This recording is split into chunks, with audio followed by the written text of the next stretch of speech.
This is like my 5th try trying to record this without messing up. So here we go again.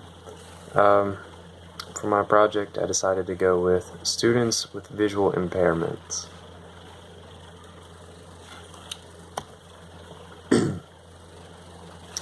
For the characteristics, you may be able to tell if your child has a visual impairment with these signs: constant eye rubbing or chronic eye redness, extreme light sensitivity, squinting or misaligned eyes, poor focusing or trouble following objects, the inability to see objects at a distance, and the inability to read a whiteboard or blackboard.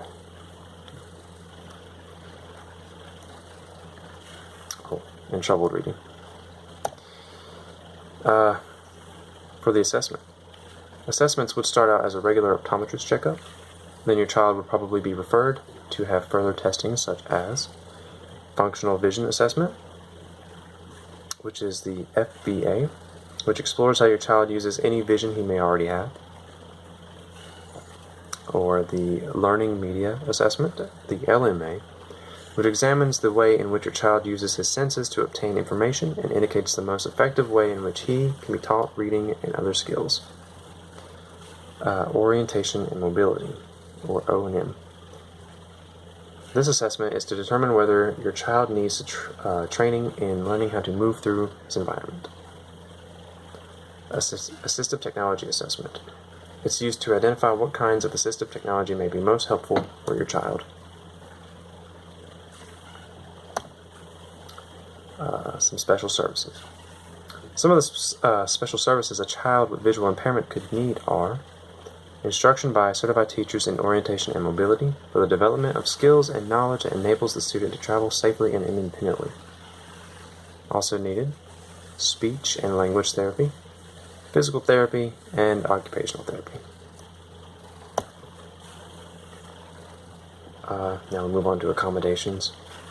Accommodations for students with visual impairments are, but not limited to, audio taped, braille, or electronically formatted lecture notes, handouts, and text, verbal descriptions of visual aids, raised line drawings and tactile models of graphic material, braille lab signs and equipment labels, auditory lab warning signals, adaptive lab equipment, and we're talking about thermometers or talking thermometers and calculators, light probes, and tactile timers. Computers with optical character readers, voice output, braille screen display, and printer output. Then we move on to modifications. Fix this. It's starting to fall. Okay, modifications. Modifications for students with visual impairments are, but not limited to, seating accommodations to help them see your whiteboard or overhead displays, glasses, the use of magnifiers, or extra lighting for classwork. You could require large printed handout materials or audiobooks for reading, voice-activated computers or other assistive technology, an assistant, someone to assist them in taking notes. You could give them extra time to get to classes or complete assigned work. You could go to the school nurse for medication or assistance with visual concerns, and you could always miss class time to see a doctor. And then,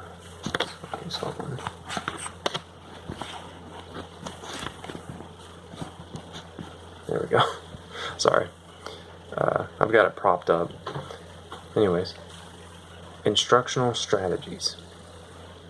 Instructional strategies teachers could use to make things easier for visually impaired students are: you could see the student appropriately in the classroom, usually in the middle or towards the front. You could make sure lighting is suitable.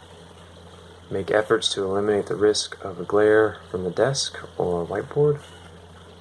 You could increase oral activities.